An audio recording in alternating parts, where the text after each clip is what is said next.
दोस्तों ये मेरा मैकबुक प्रो और मैंने इस पे विंडोज़ इंस्टॉल किया हुआ है। तो मैं क्यों इंस्टॉल करा हूँ और आपको इंस्टॉल करना है विंडोज़ तो आप कैसे कर सकते हैं। इनफैक्ट मैं अभी आपको वीडियो में ये नहीं बताऊँगा कि इंस्टॉल कैसे करना है। इसका वजह बताऊँगा कि आपको क्यों इंस्टॉल करना पड़ सकता है और आप इंस्टॉल करना चाहोगे तो कैसे करोगे। तो इसी के बारे में बात करूँगा। नमस्कार दोस्तों, मैं हूँ अंबुज, आप देख रहे हैं geeky Amul. Stay tuned and let's start. दोस्तों आज वीडियो में पहले आपको बताना चाहूँगा कि आप चैनल पे फर्स्ट टाइम आए हैं या आपने वीडियोज़ को देखा है तो आप चैनल को सब्सक्राइब करें। मैंने चैनल पे 180 वीडियो डाल रखे हैं लगभग, और जिस हिसाब से मुझे सब्सक्राइबर मिलने चाहिए थे उस हिसाब से सब्सक्राइबर नहीं मिले। तो बहुत सारे लोग वीडियो देख लेते हैं और चैनल को सब्सक्राइब नहीं करते, अच्छा लगता है वीडियो तब भी, या लाइक नहीं करते। तो मैं आपसे बोलूँगा कि आप चैनल को सब्सक्राइब करें और लाइक करें वीडियो अगर आपको पसंद आता है। अब बात करते हैं इसके वर्चुअल मशीन्स के बारे में। तो ये जो मैं वर्चुअल मशीन क्रिएट कर रहा हूँ विंडोज़ मैकबुक प्रो पे, वो माइक्रोसॉफ्ट का अज़ूर प्लेटफ़ॉर्म का मैंने इस्तेमाल करा है। आप इस प्लेटफ़ॉर्म का इस्तेमाल करके आप वर्चुअली मशीन को क्रिएट कर सकते हैं, विंडोज़ इंस्टॉल कर सकते हैं, उबुंटू को इंस्टॉल कर सकते हैं। तो इसकी ज़रूरत क्यों आप पड़ी, और मैं आपको अपने सिस्टम का कॉन्फ़िगरेशन भी बता देता हूँ। तो ये मेरा सिस्टम कॉन्फ़िगरेशन है। आप स्क्रीन रिकॉर्डिंग कर रहा हूँ मैं, आप स्क्रीन रिकॉर्डिंग भी देख सकते हैं।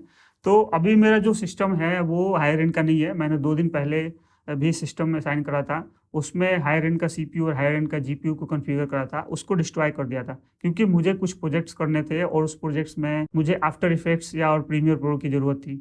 और ऑलरेडी मैं जो मैकबुक पे आफ्टर इफेक्ट्स और प्रीमियर प्रो एडोबी की तरफ से जो ट्रायल वर्जन मिलता है वो यूज़ कर चुका हूँ। तो उसके बाद भी मुझे ज़रूरत पड़ी, तो मैं, आपको भी पता है कि विंडोज़ में अगर आप विंडोज़ के सिस्टम पे हो तो आपको आफ्टर इफेक्ट्स और प्रीमियर प्रो किस तरीके से इस्तेमाल करना है, वो आपको बताने की ज़रूरत नहीं, आपको ही पता है कैसे कर सकते हो। तो मैंने उसी तरीके से इंस्टॉल करा क्योंकि मुझे कुछ प्रोजेक्ट्स करने थे। तो जब मैं 2 दिन पहले डिस्ट्रॉय करा था, उसमें सीपीयू भी हायर एंड का था और जीपीयू भी हायर एंड का था। अगर आप वर्चुअल मशीन क्रिएट करते हो तो आप रैम भी डिसाइड कर सकते हो, आपको कितना जीबी रैम चाहिए। आप उसमें एसएसडी, फास्ट एसएसडी भी असाइन कर सकते हो। तो मैं बता देता हूँ कि इसका फ़ायदा क्या है इंडिविजुअल लेवल पे। उससे पहले मैं आपको बता देता हूँ कि अगर आप ऐसे सिस्टम असाइन करते हो तो आप देखो कि सर्वर पे इसका कितना स्पीड आता है। पहले तो मैं आपको दिखाता हूँ कि मेरे खुद के सिस्टम पे कितना स्पीड आ रहा है, और उसके बाद से आपको मैं अपने सर्वर पे भी दिखाऊँगा कि ये जो मैं मशीन असाइन करा है उसके सर्वर पे कितना स्पीड आता है। तो अभी मैं स्पीड टेस्ट करने वाला हूँ।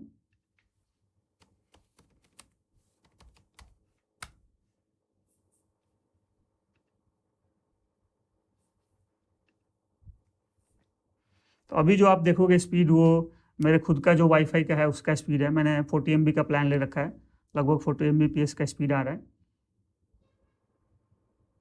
तो आपको मैं स्क्रीनशॉट दिखा दूँगा कि ये मेरा खुद का प्लान है, और अभी मैं आपको दिखाता हूँ जो मैंने वर्चुअल मशीन क्रिएट करा है उसके सर्वर का क्या स्पीड है। अगर आप इंटरनेट का कुछ काम करते हो, वेबसाइट से रिलेटेड काम करते हो, तो आपको कितना स्पीड मिलने वाला है।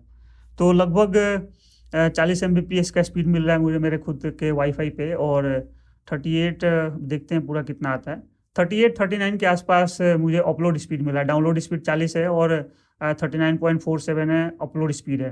तो जो मैं वर्चुअल मशीन क्रिएट कर रहा हूँ उसका स्पीड दिखाता हूँ अब आपको।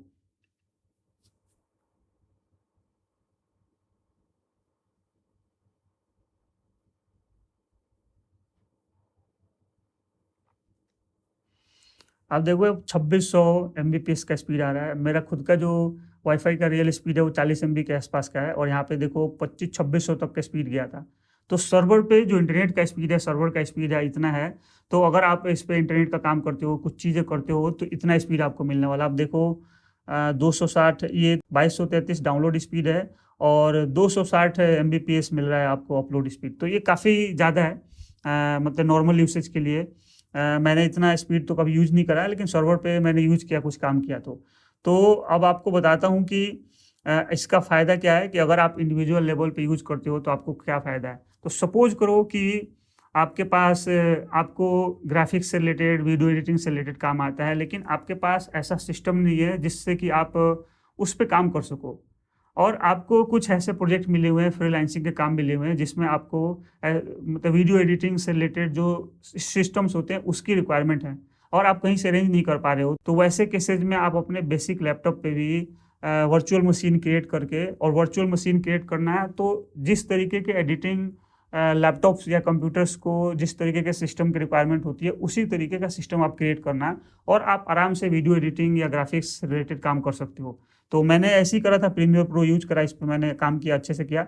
थोड़ा सा कभी कभी ऐसा फील होता है कि लैग कर रहा है, तो उतना आपको पेशेंस रखना पड़ेगा, वो भी आपके इंटरनेट के स्पीड पे डिपेंड करता है। अगर आपकी इंटरनेट की स्पीड अच्छी नहीं होगी तो आपको अपने वर्चुअल मशीन पे काम करने में दिक्कत हो सकता है। तो मे भी आपको कोशिश करना है कि 40-50 Mbps का आपके पास प्लान हो, तभी आप अच्छे से काम कर पाओगे। तो आप वैसे कर सकते हैं। और मैं बता दूं कि ये आपको कुछ दिन का ट्रायल पीरियड देगा। ट्रायल पीरियड खत्म हो जाने के बाद से फिर पैसे लगते हैं, और वो भी आवरली बेसिस पे लगते हैं।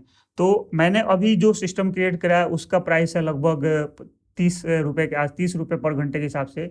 लेकिन मैंने 2 दिन पहले जो सिस्टम क्रिएट करा था उसका 70 रुपये 75 रुपये पर घंटे के हिसाब से उसका चार्जर लग रहा था। अब मैं बात करता हूँ कंपनी लेवल पे, कि छोटी कंपनी है और सेम टाइप का काम करना है उस कंपनी को, कोई उसको बड़ा प्रोजेक्ट मिल जा रहा है और बहुत सारे लोगों को हायर करना पड़ सकता है, सिस्टम बहुत सारे खरीदने पड़ सकते हैं। तो वैसे केसेस में क्या कर सकते हैं छोटी कंपनी की, वो वर्चुअल मशीन क्रिएट कर सकते हैं और 3 लोगों पे एक मशीन क्रिएट करेगा। जैसे मान लो कि 40-50 लोगों को हायर करते हैं, तो डिवाइडेड बाई 3 उतने सिस्टम को असाइन कर सकता है, और जो भी लोग हैं 3 लोगों को, एक लोग को 8-8 घंटे का शिफ्ट दे देगा।